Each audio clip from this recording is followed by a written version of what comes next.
Hello toppers, स्वागत है आप सभी का टॉपर मिल की एक और लेटेस्ट वीडियो में। आज हमको डिस्कस करना है एक्सरसाइज 6.1 जो कि बहुत ही ज़्यादा इम्पोर्टेंट है एग्जाम के पॉइंट ऑफ व्यू से, जो कि पूरा का पूरा चैप्टर आपका जितना भी है बहुत ही ज़्यादा 12th क्लास में इम्पोर्टेंट है।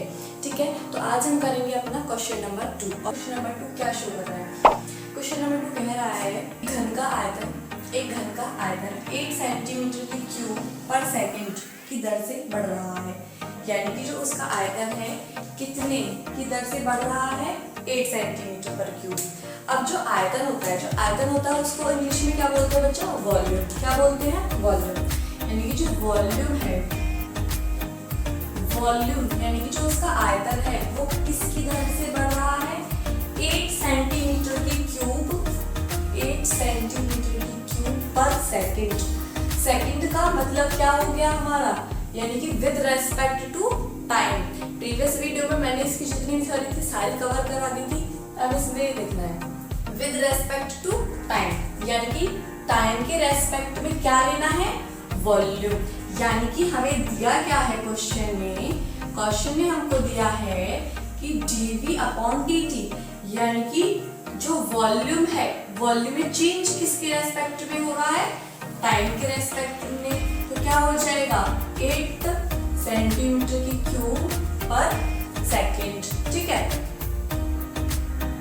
पृष्ठ क्षेत्रफल किस दर से बढ़ रहा है? अब हमें बताने की पृष्ठ क्षेत्रफल यानी कि surface area ds upon dt हमें निकालना है। ds अपॉन dt क्या है? कब निकालना है? जब जो लंबाई है यानी कि जो लेंथ है उसकी जो किनारा है वो कितना हो? 12 सेंटीमीटर हो। एक स्पेसिफिक पॉइंट में निकालना है कि जब L बराबर 12 सेंटीमीटर आपके पास हो तो जो आपका सरफेस एरिया है वो किस दर से बढ़ रहा होगा, जबकि आपको दिया हुआ है कि जो वॉल्यूम है वो 8 सेंटीमीटर की क्यूब पर सेकेंड की दर से बढ़ रहा है। ठीक है, और ये आपको निकालना है कब? जब L बराबर 12 सेंटीमीटर हो। ठीक है, सबसे पहले इसे निकालेंगे, एंड में वैल्यूज पुट कर देंगे। ठीक है, तो ये वाली चीज हमें दी है, कहीं ना कहीं इसी से सॉल्व करना है हमको। अब जो एक घन होता है, ये होता है ना घन क्या होता है? जिसमें सारी साइड्स कैसी होती है? इक्वल होती है, यानी कि स्क्वायर्स। 6 स्क्वायर्स मिलके क्या बनाते हैं? एक घन बनाते हैं, क्यूब बनाते हैं। ठीक है, जो क्यूब का वॉल्यूम होता है वो आपको पता है वॉल्यूम कितना होता है? किसी का भी वॉल्यूम क्या होता है? L into B into H, L into B into H. ये किसी का भी वॉल्यूम होता है L into B into H.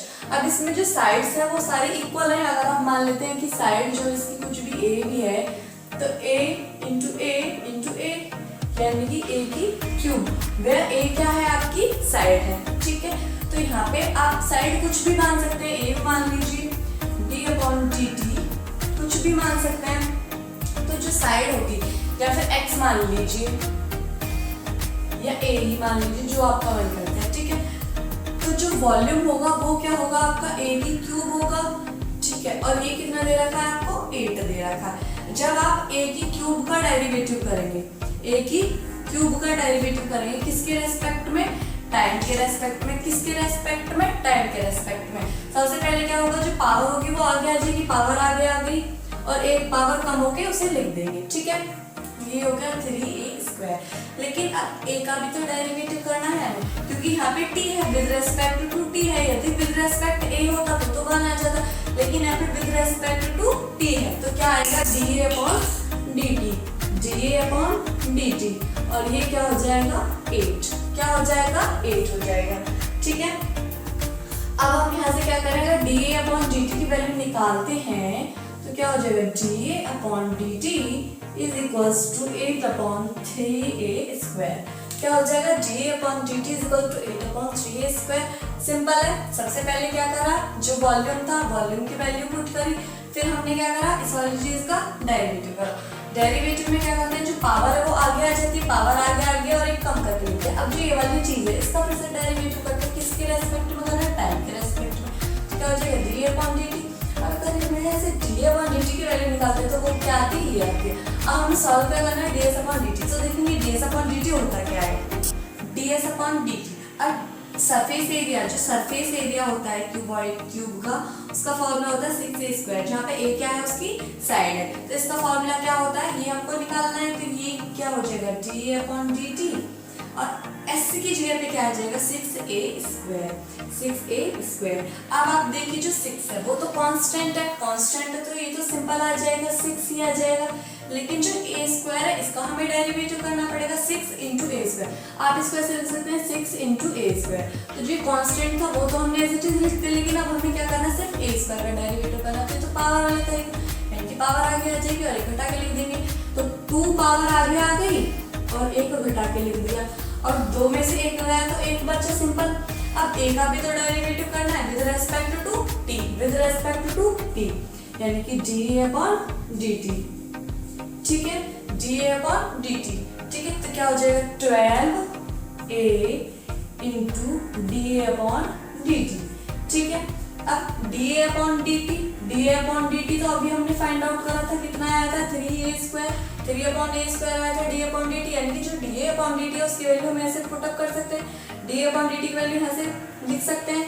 जब dA/dt की वैल्यू हम यहाँ पे लिखेंगे तो क्या हो जाएगा, थोड़ा सर्च कर लेते हैं। तो ds/dt कितना आया, ds/dt इक्वल्स टू आया 12a × dA/dt। तो dA/dt क्या है 8 × 8/3a²। अब एक ये है, एक 2 ये है।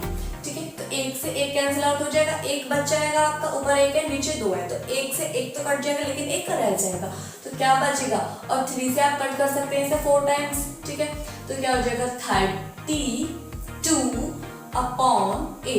32/a, यानी कि ds/dt कितना आ गया 32/a। वैन कब आया, ds/dt कितना है 32/a कब आया, लेकिन जब dv/dt कितना था हमारा 8 cm3/s, यानी कि जब वॉल्यूम एक क्यूब का वॉल्यूम 8 cm3/s की दर से बढ़ रहा था, तो जो उसका सरफेस एरिया है वो किस दर से बढ़ रहा था 32/a, लेकिन उसने L बराबर यानी कि जो लेंथ है जो हम a मान के चले थे उसे कितना दिया 12 सेंटीमीटर दिया। इस पॉइंट पे निकालना है। अगर किसी भी पॉइंट के लिए देखें तो वो ये हो जाएगा, लेकिन स्पेसिफिक पॉइंट के लिए हम इसमें वैल्यू पुट कर सकते हैं। हम भी लिख सकते हैं वैन a = 12 सेंटीमीटर। ठीक है, तो कितना हो जाएगा ds/dt = 32/12 हो जाएगा। और आप जब इसको कट करेंगे तो कितना हो जाएगा 8/3, तो कितना आ जाएगा 8/3, लेकिन 8/3 कैसे cm²/s। अब आप यहाँ देखिए, यहाँ पे क्या था क्यूब, क्या था क्यूब क्यों था, क्योंकि वॉल्यूम हमको दिया हुआ था। यहाँ पे क्या है सरफेस एरिया, और सरफेस एरिया के हिसाब से क्या आएगा cm²/s, यानी कि टाइम के रेस्पेक्ट में वर्क चल रहा है, टाइम के रेस्पेक्ट में कोई भी चीज बदल रही है।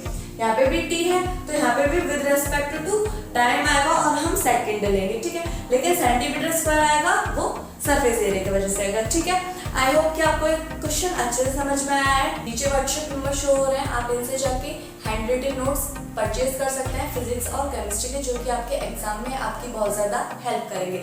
यदि आपको वीडियो अच्छी लगी तो प्लीज़ वीडियो को शेयर करना, ताकि हर एक बच्चा जो भी पढ़ना चाहता है सबकी मदद हो सके। And thank you so much.